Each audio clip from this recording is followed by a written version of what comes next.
State అనేది రాజ్యం అనేది రాజ్యంలో ఒక పద్ధతి ఉంటుంది, దానికి ఒక రాజ్యాంగం ఉంటుంది, చట్టాలు ఉంటాయి. చట్టాల ప్రకారం మనం బతకాల్సిన అవసరం ఉంటుంది. ఎవరైనా కూడా ప్రతి విషయాన్ని కూడా మన సొంతంగా చేతుల్లో తీసుకోకూడదు. ఇంట్లో కూడా నీ పిల్లల్ని నువ్వు కొడతావంటే ఒకటికి 2 సార్లు వాడు మరవాడు. మనం ఒక సొసైటీలో ఉన్నాం. ఆ సొసైటీ యొక్క కట్టుబాట్లు ఉంటాయి.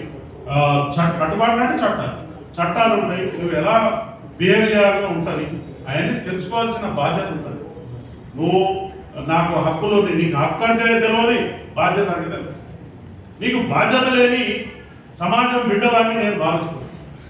ఎటువంటి బాధ్యత లేదు. 130 మంది 1,30,000 కుటుంబాలు ఉన్నటువంటి పోలీస్ డిపార్ట్మెంట్ ఈ సమాజాన్ని ఆర్డర్లో పెట్టడం కోసం అనునిత్యం ప్రతిరోజు ప్రతి క్షణం పనిచేస్తూ ఉంది. నీలాంటి వీరులు శూరులు చాలా మంది వచ్చిరు, కాలగర్భంలో కలిసిపోయారు. నువ్వేదో సినిమాల డైలాగులు వేసి అది లేదు ఇది లేదు చేస్తే మొత్తం నీ రీళ్ళన్నీ కట్ అయిపోతాయి. నీ రీళ్ళన్నీ కట్ చేస్తాం.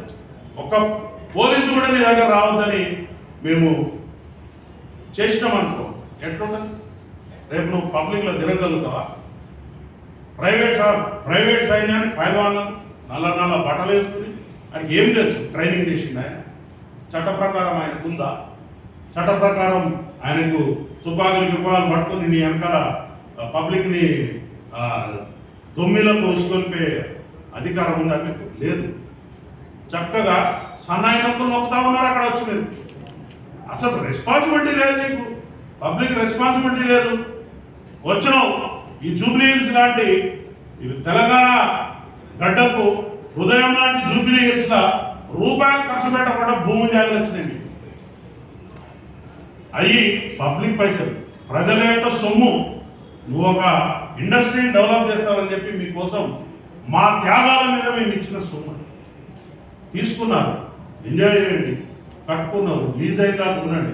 కానీ మీరు అక్కడ ఎటువంటి దుర్మార్గాలు చేస్తున్నారు అంటే అడిగేటోడు లేడని, క్వశ్చన్ చేసేటోడు లేడని, మీ ఇష్టం వచ్చినట్టు నాటకాలు చేసుకుంటూ పోతే సమాజం